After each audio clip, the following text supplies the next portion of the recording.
I met the two original owners at a party, and they were like, hey, we're opening up a queer hair salon, and we heard you're a hairstylist, and do you want a job?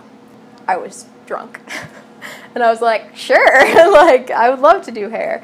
I don't know what a queer hair salon would mean, but they were just basically like, lesbian haircuts all day. And I was like, that sounds awesome. So.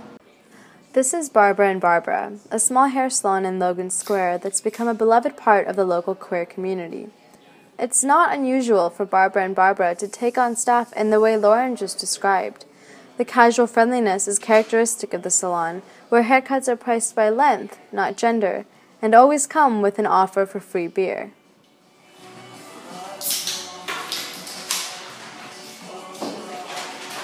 It kind of originally started because we wanted to be a place that you could just like hang out and have a beer and haircuts would just happen. Owners Kara Wabble and Sierra Bergquist are ex-girlfriends who previously owned an art gallery. They funded it by cutting hair with a single vanity chair and bowl in the back. When they closed the gallery to start cutting hair full-time, much of the art became the decor you see in the salon today. There's a need for it. People want funky haircuts. They can't afford them, because it's like the art and the queer community, and they go to a salon in Chicago and they feel like an outcast.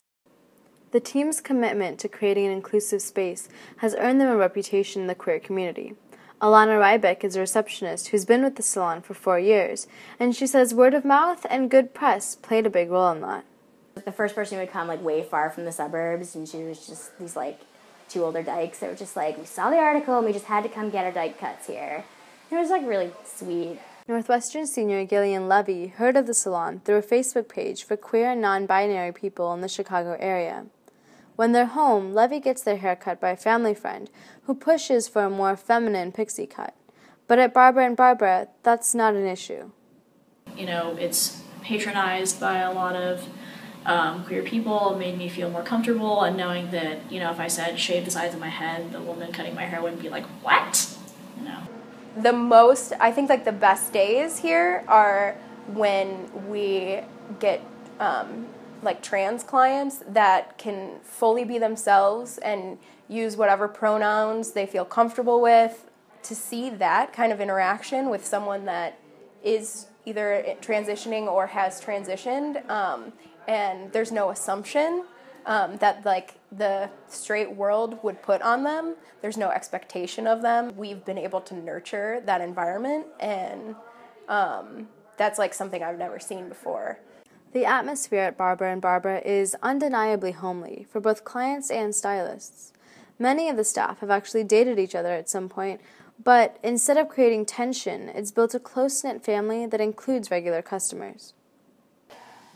The beginning of our client base was Kara and Sierra's friends who would just come to the gallery space and get their $20 cuts at the one little sink there. And so, we still have a lot of clients that are just I've been coming since the gallery days.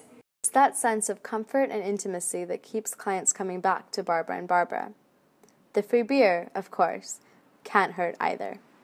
Anushka PATIL reporting from Logan Square for Medill.